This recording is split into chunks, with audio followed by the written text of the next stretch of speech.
lagi. Benar. Apa kabar teman-teman hari ini?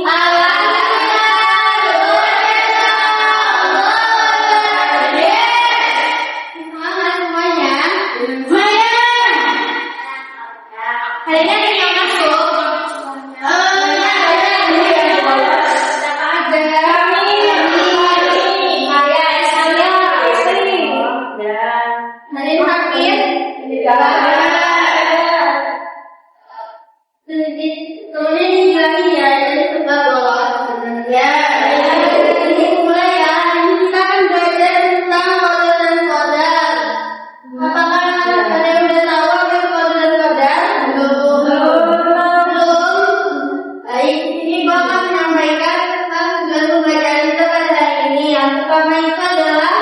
Menjelaskan pengertian kode dan kode dengan benar.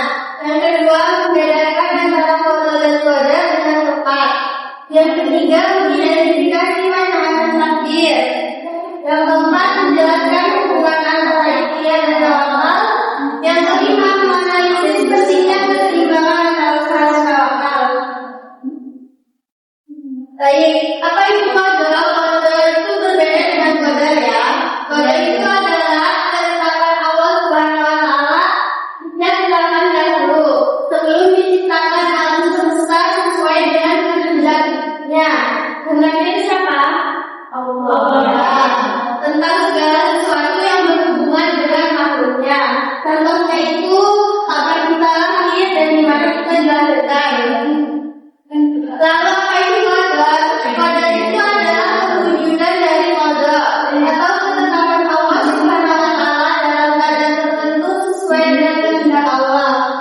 Kode dan Allah ini juga biasa disebut dengan istilah takdir. Contohnya rezeki yang kita terima, jodoh dan ajal.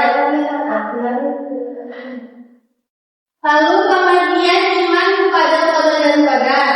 Iman kepada kode dan qadar itu adalah percaya dengan seluruh hati bahwa Allah Subhanahu wa Ta'ala telah menentukan segala sesuatu yang akan terjadi pada manusia.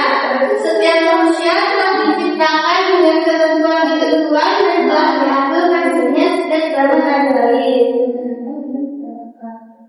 Dalil tentang kode dan qadar yang pertama itu dalil dari Al-Quran. Yang kelima adalah Quran surah Al-Qamar ayat 8. Boleh dibaca Natasha? Bismillahirrahmanirrahim. Kullu syai'in 'indahu biqadar. Artinya, dan segala sesuatu adalah rezekinya. Ya. Yang kedua itu ada dalil dari hadis. Bisa dibaca Mbak Jula. Allah Rasulullah sallallahu alaihi wasallam Allah qadiran wa la qabla an yakhluqa samawati wal arda bi khamsina alf sanah. Rasulullah sallallahu alaihi wasallam bersabda, Allah mengatakan nanti utus setiap kamu cinta 50 juta sebelum ciptaan dan kasih. Lalu di sini ada perbedaan antara kode dan qadar. Yang pertama, kode itu adalah keputusan Allah dan bersifat pasti, sudah terjadi dan tidak bisa diubah. Lalu qadar itu adalah ketentuan Allah masih dalam proses belum terwujud dan masih bisa diusahakan.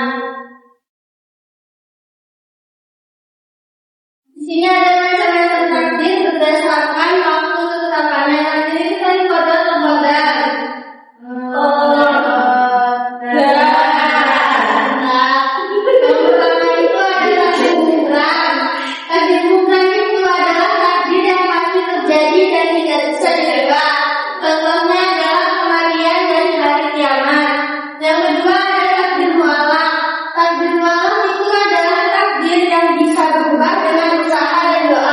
Contohnya rezeki, jodoh, dan kesehatan.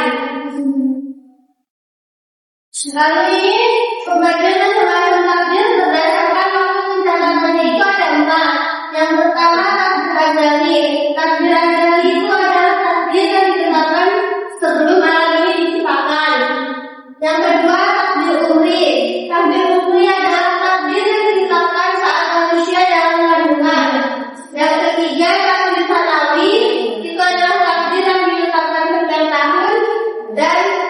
Takdir yaumi, takdir yang ditetapkan setiap hari.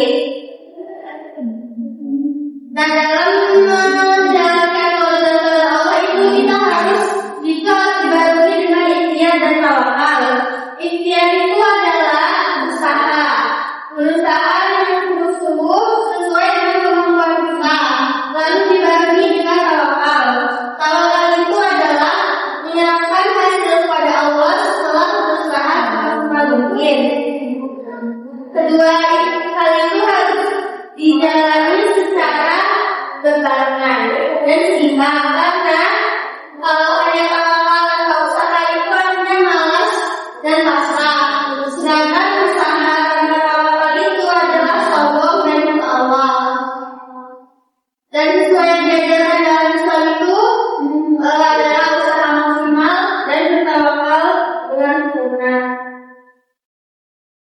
Tentang perilaku iman kepada qada dan qadar. Yang pertama adalah senantiasa berdoa kepada Allah Subhanahu wa taala.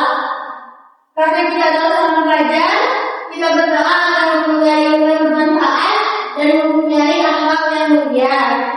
Yang kedua, meneladani dan senantiasa membiasakan diri membina hubungan baik dengan para muslimin.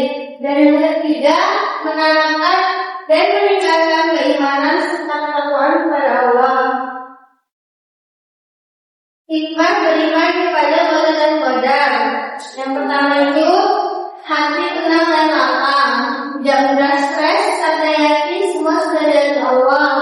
Yang kedua, semangat berusaha, tetap berikhtiar karena tahu usaha kita bermakna. Yang ketiga, ikhlas menerima hasil, ridho dengan apapun yang Allah berikan. Yang keempat, bersyukur saat senang, menyadari semua nikmat itu dari Allah. Yang kelima, sabar saat susah, yakin ada hikmah balik ujian. Dan yang keenam, hidup lebih bermakna karena kita memahami tujuan hidup dan rencana Allah. Nah, ini setelah ibu menjelaskan dari awal tadi, ada yang bisa menyimpulkan. Ibu, Ya, sabar. itu adalah ketetapan dan ketentuan Allah. Jadi kita harus wajib berikhtiar dan memaksimalkan. Untuk menyerahkan hasilnya kepada Allah itu namanya tawakal. Jadi harus menjaga keseimbangan. Tidak hanya berusaha atau cuma pasrah, tapi juga harus seimbang antara usaha dan bertawakal. Beriman kepada Allah dan model itu membuat hidup kita tenang dan bermakna. Baik, terima kasih Mbak. Ya, sebelum kita menutup pelajaran pada hari ini, apakah kita paham? Sudah. Sebelum kita menutup ya, kita mau main game dulu ya sebentar. Iya. Gamenya itu apel, jeruk, anggur, nanas. Nanti kalau apel itu jongkok, jeruk berdiri, anggur tertawa, dan nanas itu diam. Paham? Apel jongkok, jeruk berdiri, terus anggur tertawa, nanas diam. Paham? Paham nggak? Ya. Paham. Berdiri di sini di depan olehnya. Terus Jadi begini aja. jadi jangan colok. Coloknya susah. Iya. Ya mau kita main dulu. Mau. Siapa yang mau jadi kantor? Nanti nggak usah ikut.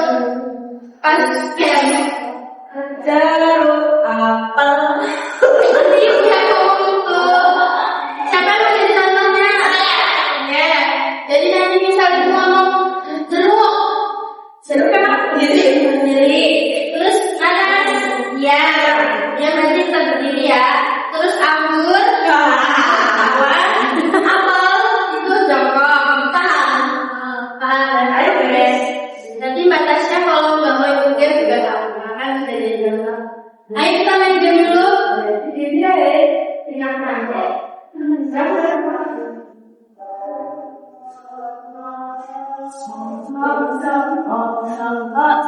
Baik, dulu ya. Pemenang dulu buat 3 dulu. Apel.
Terima kasih